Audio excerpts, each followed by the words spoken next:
ನಮಸ್ಕಾರ ಎಲ್ಲ ನನ್ನ ಯುವಕ ಮಿತ್ರರೇ.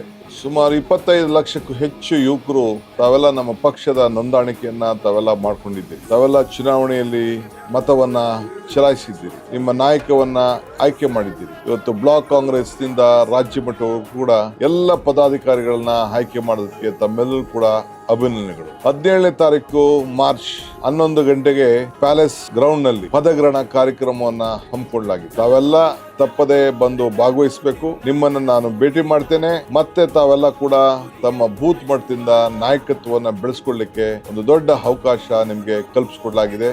ಬನ್ನಿ, ಸಂಘಟನೆಯನ್ನ ಮಾಡಿ ಪಕ್ಷವನ್ನು ಉಳಿಸಿ. ನಮ್ಮ ಪಕ್ಷಕ್ಕೆ ಆಧಾರ ಸ್ತಂಭ ಯುವಕರು ಅನ್ನೋದನ್ನ ಮತ್ತೆ ತಾವು ಪುನರ್ ಸ್ಥಾಪನೆ ಮಾಡಬೇಕು ಅಂತ ಹೇಳಿ ತಮ್ಮಲ್ಲಿ ನಾನು ಪ್ರಾರ್ಥನೆ ಮಾಡ್ತಾ ಇದ್ದೇನೆ. ಈಗಾಗಲೇ ರಾಹುಲ್ ಗಾಂಧಿ ಅವರು ನಿಮ್ಮೆಲ್ಲರೂ ಕೂಡ ಈ ಚುನಾವಣೆಗಳ ಮುಖಾಂತರ ನಾಯಕತ್ವವನ್ನು ಬೆಳೆಸಲಿಕ್ಕೆ ಒಂದು ಅವಕಾಶವನ್ನು ಮಾಡಿಕೊಟ್ಟಿದ್ದಾರೆ. ತಾವೆಲ್ಲ ಮಲ್ಲಿಕಾರ್ಜುನ್ ಖರ್ಗೆ ಅವರ ನೇತೃತ್ವದ ಈ ಕಾಂಗ್ರೆಸ್ ಪಕ್ಷಕ್ಕೆ ತಾವೆಲ್ಲ ಬೆಂಬಲವಾಗಿ ನಿಂತ್ಕೊಳ್ಬೇಕು ಅಂತ ಹೇಳಿ ನಾನು ಪ್ರಾರ್ಥನೆ ಮಾಡ್ತಾ ಇದ್ದೇನೆ. ನಮಸ್ಕಾರ.